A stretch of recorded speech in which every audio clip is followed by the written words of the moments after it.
Hello, my loves. So I was not going to do another Let's Talk video. I actually wasn't really planning on doing one for a while, if at all, again.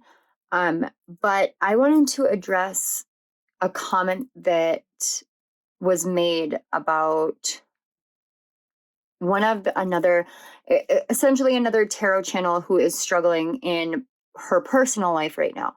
And she's being very, very brave with talking about some of the harder, darker topics that she is seeking answers on from the universe. And it has to do with essentially emotional survival in the midst of one of the hardest times in life. Times where you cannot see the light, times when you do not understand that this life is worth living because it does not feel as though this life is worth living. Now, for those of you who have seen, and I know I've showed this before, but I have a semicolon tattoo on my wrist. I got the semicolon tattoo with my sister and my best friend back in 2015. And about a month, not even, it was actually, oh shit, it was the same night. The same night I got the semicolon tattoo, I tried to kill myself. I probably should have said trigger warning, but you know what? I'm just laying it all out on the table. When I say I tried to kill myself, it was not a small thing. I drank a 1.75 of Fireball whiskey and downed an entire bottle of pills. I damaged my kidneys. I damaged my liver. Thankfully, I have recovered from that and the damage was not permanent. But it doesn't mean that it couldn't have been. It was not a small thing that I did. I don't take it lightly. And I did it directly after tattooing a semicolon on my wrist. Now, the semicolon movement, I don't remember when it started, but I do know that I've always been very fond of it because a semicolon is a place in which the author could have ended a sentence and yet chose to continue. And it is much like the choice that we make in our lives where we could end our lives and yet we continue on. We choose to continue on. And that's one of the things that I talk about a lot is this one singular superpower that we all have.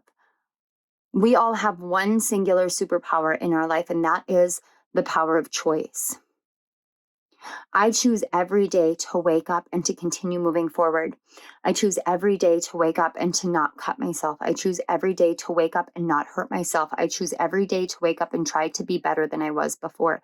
My life is not perfect.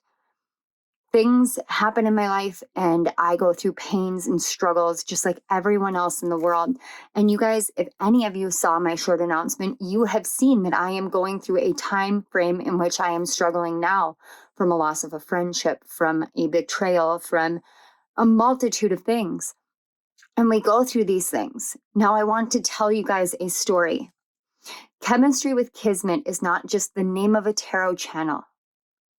Chemistry with Kismet was the name that came from my very first book that I wrote. And it was a book that I wrote because I had nowhere and nothing that I could pour anything else but pain onto, except for page after page, so that I could make sense of my life. That book came into being because I needed to make sense of what everything that I had gone through meant. And it started in January of 2020. When I ignored a message on my phone. I thought it was just some group chat from my friend group on Facebook, because that's what it always was. Just some group chat where we'd send each other these dumb memes with sexual overtones, and we'd laugh at our childish nature and poke fun at each other, and that's just all it would be. That's what I thought it was. What it actually was a message from someone in our friend group, because another person in our friend group, my friend Michelle, who was 8 months pregnant, had decided that as the author of her story, she was going to put a period at the end of it rather than a semicolon and continue moving on. in one night, one moment, pain, anguish, confusion, darkness that could not be overcome. She ended her life and her unborn baby's life. And when that happened, she changed my life. Her spirit has popped in from time to time, has helped me understand my gift of mediumship, has helped me to bring forth messages that have helped my friends heal as much as they can. And she has helped me to learn to not hide from who I am anymore, because hiding from who I am, hiding from who she was one of the reasons why she is not here. I don't know what any of you are going through at any given point in time, but my entire spiritual journey started in January of 2020.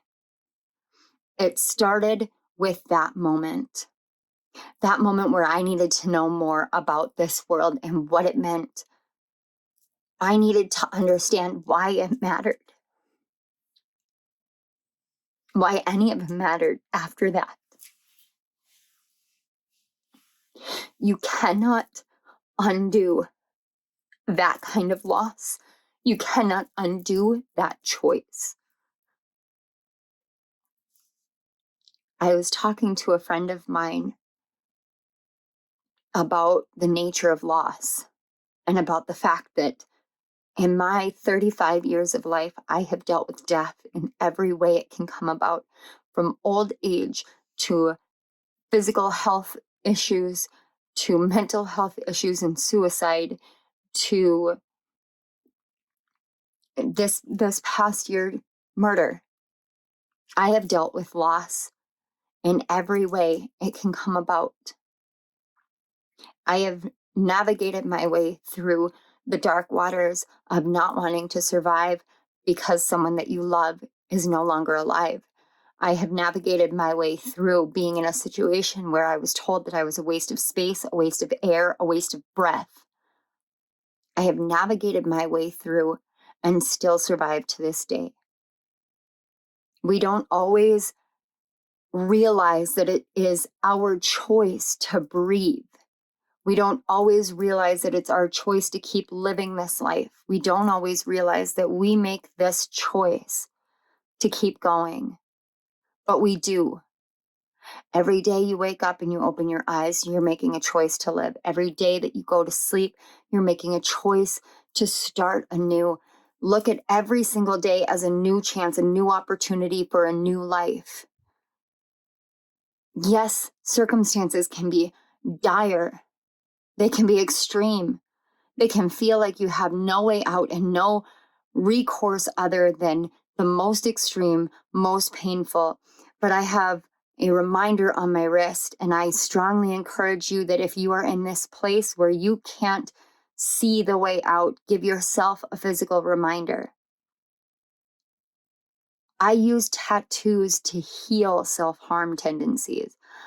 Every time things would get really bad and I would want to cut myself, I would get a tattoo.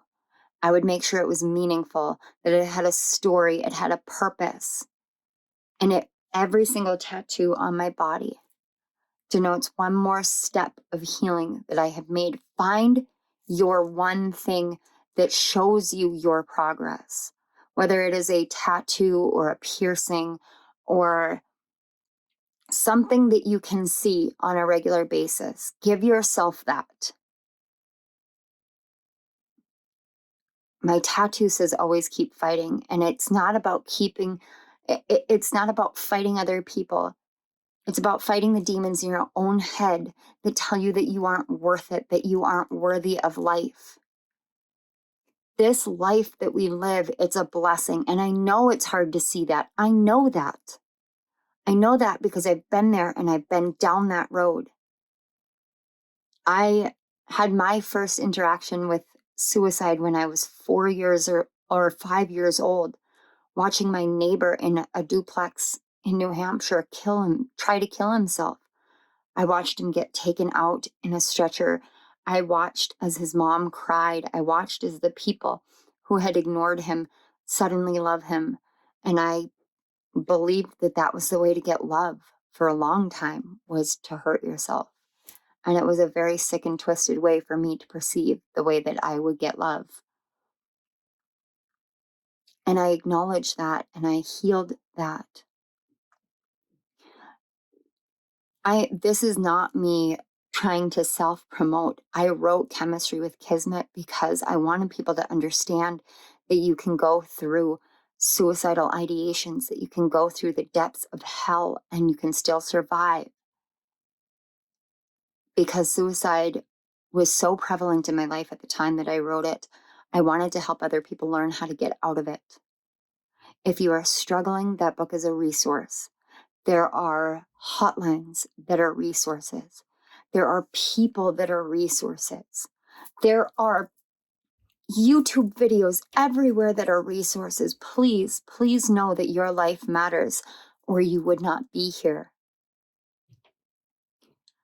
I am one person of many, and it may seem like everybody else in your life is telling you that you're not worth it, but I am saying that you are. Whatever you are struggling with, please know that you are worth living, breathing, being loved.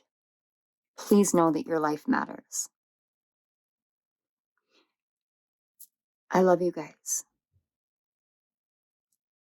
Always keep fighting, because you're the author of your story and you don't have to end the sentence. You can keep going. You get to choose. You get that right, and you are strong enough to do this. I just felt very called to do this message. So I love you guys.